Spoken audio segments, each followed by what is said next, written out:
3. Sometimes the best conversations don't happen on the first try. And today, I'm thrilled to sit down with Jordan Hawes for Remarks with Republicans. Third time's a charm, and I think you'll agree this one was definitely worth the wait. Let's jump in. 1, 2, 1, 2, 3, Yeah. Whoa, hey.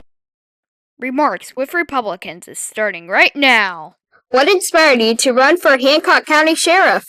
Well, I have been in law enforcement for about 17 years now, and it's always been a dream of mine to do that. And at this point in my life, I've got 3 younger kids.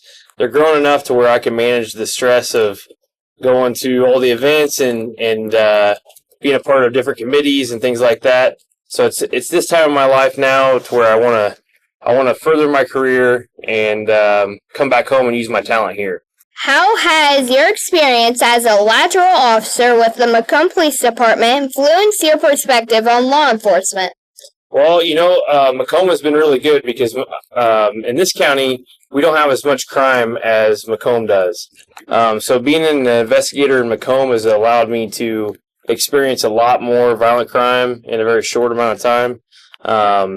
So I've not only been able to work general criminal cases like burglaries and thefts, but also more violent crimes like shootings and murders. What is your core vision for the Hancock County Sheriff's Office?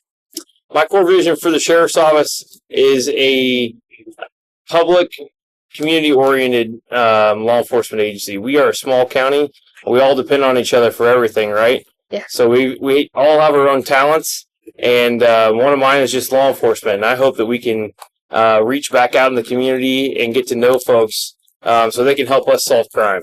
How will you foster transparency and trust between law enforcement and the community in Hancock County? The best way to do that is through communication. So just like you and I talking, you don't always know what I'm thinking if I don't come up and talk to you, right? If you just see me driving around in a squad car, you don't necessarily know what kind of person I am, right? Yeah. So this way we get to learn and get to know each other, and then I get to figure out what things that are going on in your neighborhood, and so that way I can address them so we can make this a safe place for all of us to live. What are your top 3 priorities as sheriff, and what concrete steps would you take to address them?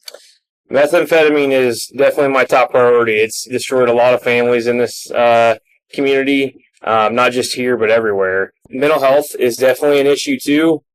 We see people as we drive around the community that are homeless, that they suffer from substance abuse, which then leads to more problems. And then my other is being community-oriented. We got to get back to getting out and talking to folks, and so that way we can understand what issues they have, so our small sheriff's office can try to help them wherever they may be in the county. And the best way to do that is, first, is to utilize our resources. So we only have so many resources in the county, but there's other resources that I've learned through my experience going outside the county, through the state, through the task force. They can help with funds so that we can pay for overtime through grant funding through the task force, as well as equipment, so we can better control the dealers that are going on here in the county for methamphetamine. The mental health aspect is partnering with our mental health agencies, not only here in town, but there's other groups such as Task that we can actually reach out, and they have either the resources or they know who to contact to get these folks in touch with somebody to help them with their housing, help them with substance abuse, help them with whatever other issues they may be dealing with at the time. So we're not dealing with them on the street and utilizing our resources. We want these people to be functioning members of society. We definitely want to hold those dealers accountable that are peddling meth, but the folks that have fallen off the wagon, we want to get them back on so they continue to pay taxes and live a good life, not a life of misery. Do you plan to expand or improve investigative services, especially regarding property crimes or crimes against persons, given your background? Yes. Investigations is what I'm most focused on. It's a passion of mine. There's some police officers that have different passions within the career of law enforcement, but mine is solving crime. I want to live in a safe area where we don't have a ton of property crime, whether that be burglaries or thefts. I also don't want to see violent crime. So the best way to drive that down is to make sure that we're teaching our deputies how to properly investigate a case. And then also by talking to folks in the community, we can generate informants. We can also roll out things like Crime Stoppers in order to get information from the community. So that way they feel like if they don't want to call in and give their name, they can remain anonymous and give us information that way. And so basically, we would provide tools to the deputies to be able to investigate crime better. They do what they can with what they have. And I'm hoping with my experience that I've learned newer techniques over time, along with resources that we can apply to better investigate these cases so we can get them solved faster and drive the crime down.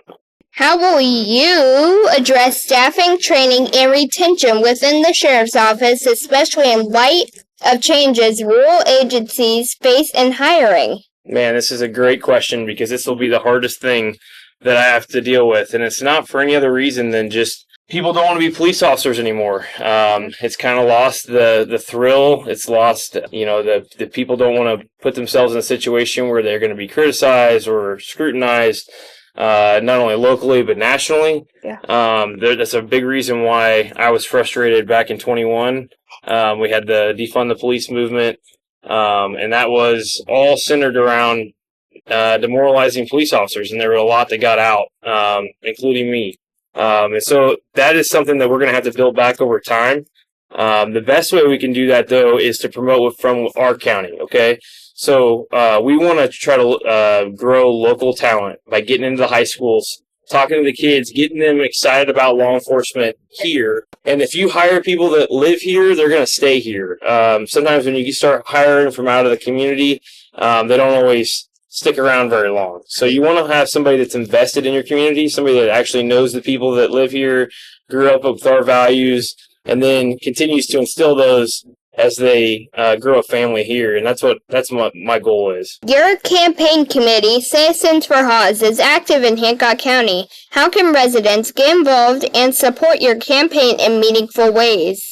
So we've got a couple different things. A lot of things we're doing right now are parades and events like that. So they can absolutely come and walk in the parades if they want to show their support. Another way is by helping get signs out there so we can get the word out of who I am and what I'm about. The other thing is that even if they can't or they aren't able to get out and do those types of things, if they want to make small donations to assist with the campaign, to pay for signs and pay for flyers and things like that, all that stuff adds up. It's expensive nowadays, but it's good because it allows me to get my name out there, and so that way more people can get to know who I am as a person and not just just another person in the community. How will you ensure that the voices of various community groups, schools, businesses, families, and underserved populations are heard in shaping public safety policies? So it's going to be important for us to meet with them. Again, kind of going back to that communication aspect of it, we've kind of, as a society, gotten away from talking to folks, right? Especially the younger generation just doesn't. You are one of the few that actually want to talk to an adult, and I'm so proud of you for that. Because it's not common. Yeah.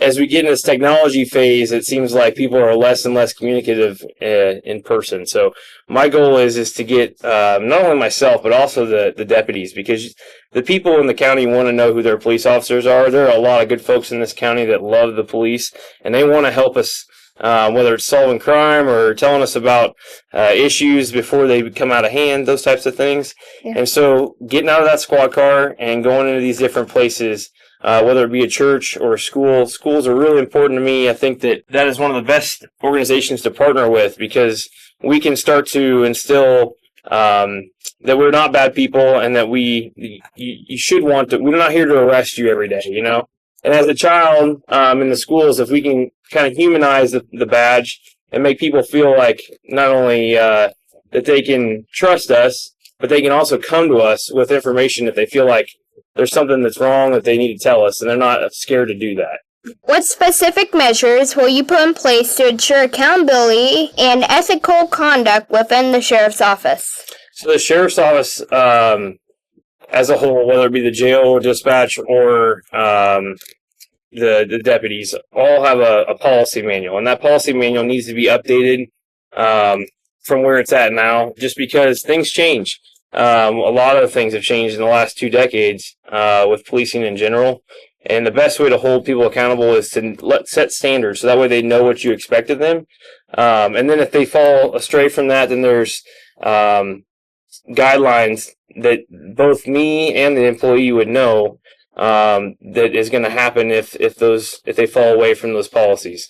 To me, that's the best way to address problems like that is to tell you what my expectations are, and then if you don't meet them or you fall away from them, then there's consequences for those actions. No different than anywhere else that people work. In what ways would you collaborate with other county officials, courts, or oversight initiatives to maintain public trust? Well, public trust is probably the key to our business, because in law enforcement, if the public doesn't feel like we're properly investigating something, whether it be someone else in the community or ourselves, it all boils down to transparency. If we hide and we don't tell everybody what we're doing, we could be doing a great job, but if we never tell anybody, they don't know, right? And so then people try to make things up because they don't know the answer, so they just try to draw their own conclusions. Yeah. So what will be key for us is to be very transparent with any investigation that we're doing, and that means putting out press releases when violent crime or any other situation in the county arises, so people are informed of what's going on. Same thing with personnel. Personnel is a little harder because it's not something that you can be overly detailed with, because it does affect a personnel issue that is protected. But we can tell people if someone's been, let's say, for instance, put on paid administrative leave, and that there's an investigation ongoing. Those are things that we can say that are within the law to be able to be transparent with the public. What do you see as the most significant challenges facing Hancock County's public safety now and in the near future? 2 things. One is what we already talked about, and that is personnel. Trying to hire good deputies that want to be police officers, that want to go out and do the job, that care about our community, and not just putting in 8 hours a day and going home. That's what we want, is people that truly care and want to connect with the community and do what's right by the community. And that will be tough, because right now there's not the willingness to want to be a police officer at the moment. The other thing is going to be the drug problem, because methamphetamine not only is an issue in and of itself, but it causes a lot more issues. Our families are being destroyed by it. Kids are being separated from their families because of their substance abuse. You've got people that are mentally ill sometimes because of the substance abuse, and that causes them to commit crimes that they wouldn't otherwise commit when they were sober. So that one drug causes so many more problems for us, and that is a challenge. And until we can get that under control, that's something we're going to continue to face. Can you describe a situation from your law enforcement career where you faced a complex challenge? How did you approach it, and what was the outcome? So, last fall, I was investigating a sexual assault.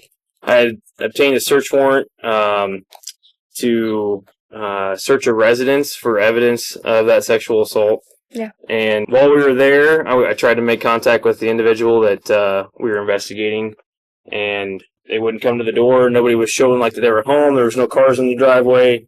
So we executed the search warrant by breaching the door. We had a team of officers that were there. And right as we opened the door, 2 officers were shot in front of me on that stick. And that went from, a normal search warrant to a very complex one really, really fast. We had 2 officers were shot. We didn't know who we were being shot at by because we couldn't see them. Yeah. And we had to take care of them and then also secure a perimeter around this house because we still had a guy that had a gun that was shooting at us.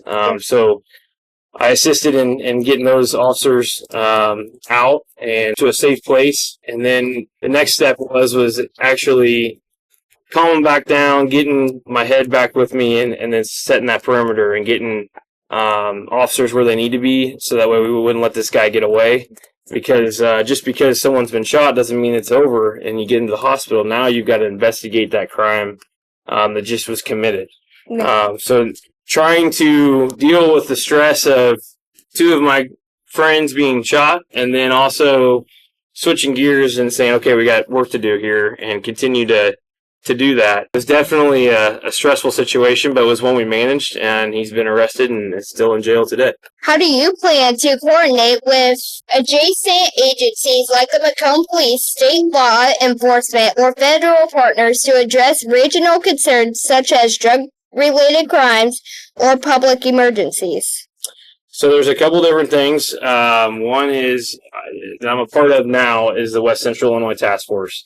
So I'm an inspector with them, and what that is a group of officers from different agencies in our community, in our area. Yeah. So there's 5 different counties that covers, but it offers money, and things that we don't have a whole lot of in this county is money. Yeah. So it's a good way to get grant funding for your overtime.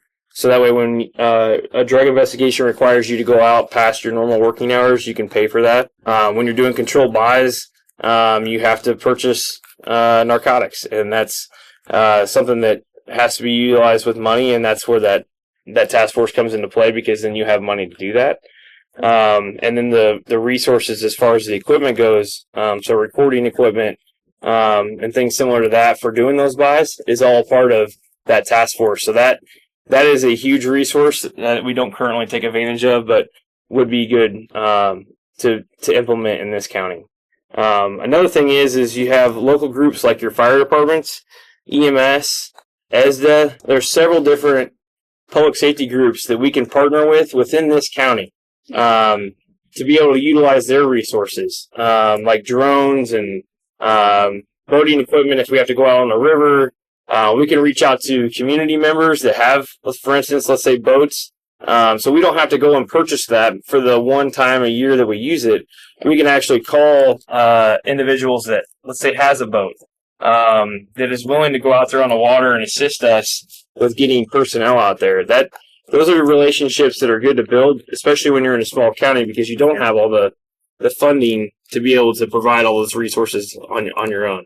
What's your perspective on resource sharing agreements, K-9 Unit Special Task Force, joint trainings to improve efficiency and coverage? So MOUs are a good thing, which is just a memorandum of understanding. That's what I was talking about with the fire departments, the EMS, other police agencies even. There's times where we may only have 1 or 2 deputies on the road, and we need another police department to come out and assist us. That is fantastic, because for us, we're going to need those extra resources, especially when things become really busy and you have multiple calls, or let's say a major incident. Then it's going to require more agencies to respond to your incident. So having interagency agreements is fantastic. Canines is huge for the proactivity of going after methamphetamine. That dog is a giant resource that really helps locate drugs when we can't otherwise find them. And that is something I hope that we can continue as a program going forward. Where do you stand on reforming bail policies, jail conditions, or crisis intervention strategies for mental health and substance abuse? Ooh, that's a multi-question there. So bail is a major issue. We have what's called cashless bail now in Illinois, which I'm sure everyone is starting to learn more and more about, unfortunately. Where it used to be in the past, where if you committed a crime, the judge would set a reasonable bail that you would have to post before you got out. Now, a lot of times, especially like with drug-related offenses, we cite and release you. So we take you to the jail, we fingerprint you, we book you, and we give you a citation, and that's it. You walk out the jail, which makes our job incredibly difficult, because if we go and arrest this person for a series of burglaries, and that person gets cited and released and is back out the same day that we arrested them, how does that victim feel? that victim feels like the law enforcement didn't do a very good job for them, and that's what I care about. I am passionate about making victims feel like they're being heard and that they're being taken care of and that we're getting justice for them. And unfortunately, with this cashless bail system, it makes it very difficult when that repeat offender continually gets out and does the same thing, and then they have to watch them walk around on the street after they just stole things that belonged to someone else. So that is something that is outside my control at the moment. I'm going to advocate strongly that gets changed because it doesn't work. It doesn't help crime. I deal with it every day at work, and it is something that is detrimental to our community. As far as crisis intervention goes, that kind of goes along with the mental health aspect of it. When you have people that are in drug-induced psychoses, or they have a mental illness that such as schizophrenia, let's say, where they're not in the right frame of mind, they're not seeing what you and I are seeing. It's going to be critical that our deputies have the proper training to deal with that. But then also partnering with other agencies in the area that can assist with getting them resources, because those are oftentimes very complex and volatile situations, because you just don't know what's going to happen. You're not in their frame of mind, so they don't trust you, they don't know you, and not always can you talk to those people and get through to them, because they don't know they see something that you don't see. Yeah. So you have to have good training, and then you have to have good resources to rely upon to then get those people help, so we're not continually having those problems. That's what I want to avoid. You're going to have those issues with different folks, but you got to find ways to fix them so you're not continually having them. Would you advocate for ongoing enhanced training in de-escalation for deputies? If so, how would you implement that? Yeah, so de-escalation is good because it saves us, one, with fighting the individual on the financial side or comp claim, because if that deputy gets hurt, God forbid, then there's going to be issues that they're going to be out of work. And then also the fallout of any other issue with public trust, right? So we want to de-escalate. It's not that we want to, body slam people and do all the cool things that you see in the movies. Yeah. However, we have to demand compliance too.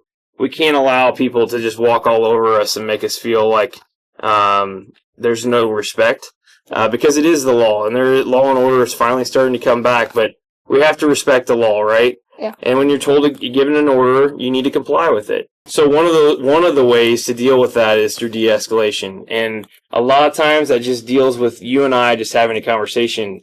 Me not talking down to you, me not trying to act like I'm better than you, that I, am judgmental of you and think that whatever situation you're currently in, you can't come out of, that type of thing. It's all in how you talk to people.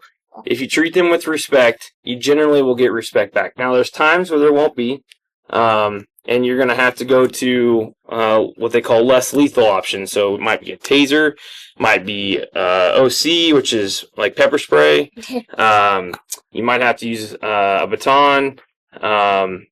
We even have some other options that you can utilize, such as like rubber bullets, and they actually will. So someone's in crisis, let's say, and they're not complying with your commands, and you're fearful that they may have a knife or some sort of object that's going to hurt you, that you think from a reasonable distance you can de-escalate, then those are options that we can do, and that's through training.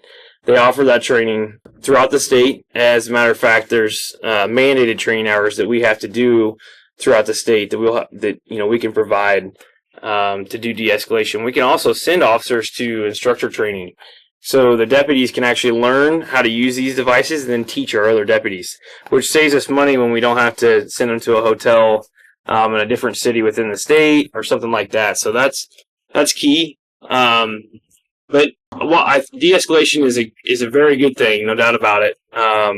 But you also we've got to get people back to complying with commands. And there's a fine line there where law enforcement has got to be good at talking to people and getting their compliance. But if they're not going to be compliant, then the deputy has to do what they have to do to go home at the end of the night, right? So there's a mixture there that has to be kind of figured out. Coffee or tea? Coffee. Early bird or night owl? Probably more of a night owl. Favorite local restaurant in Hancock County? I would have to say Sandra's Authentic Mexican. I love her tacos. They're so good. She has good burritos, too. Cubs or Cardinals? Cardinals all the way. Most used app on your phone? Oh, man. I honestly probably Fox News. That's where I get my news.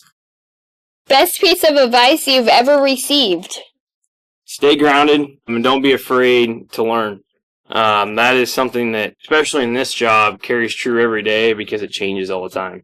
So just because you think you know something doesn't mean that you actually do, and it's going to change at some point, and you got to continue to learn. You got to be receptive to change because in this world, things change all the time. Favorite community event in Hancock County? That is a tough one. I would have to say this Labor Day parade coming up this weekend is a fun one because there's a ton of people. There's a lot of events going on. They got car shows, they got carnival rides, they got that stuff is so much fun to get everybody together and do. And the kids love it too. Country roads or city streets? Country roads. Go-to comfort food? I'm gonna say peach cobbler. Book, podcast, or TV show you'd recommend? I really like Sean Ryan podcast, and I also listen to Tucker Carlson's podcast a lot. If you were in law enforcement, what career would you have pursued? I would have probably I really like the technology aspect of things, and I probably would have gotten into sales for technology because I really do like all the technology, and there's a lot of things that makes it easy to sell when you believe in the product. First job you ever had? First job, Dairy Queen, Hamilton, Illinois. My Uncle Kirk Neely hired me, got me my first taste of what it's like to be in the service industry and dealing with people. One word to describe your leadership style. Adaptive. I can adapt to different situations in order to gain trust in the employee, or even if it's not an employee situation, even within my own team members at work. I can adapt to a situation quickly and learn ways to resolve it, or with a person, I can adapt to someone else's personality and try to figure them out and gain their trust. Cats or dogs? Dogs. What song gets you motivated before a big day? Oh, shit. I don't know.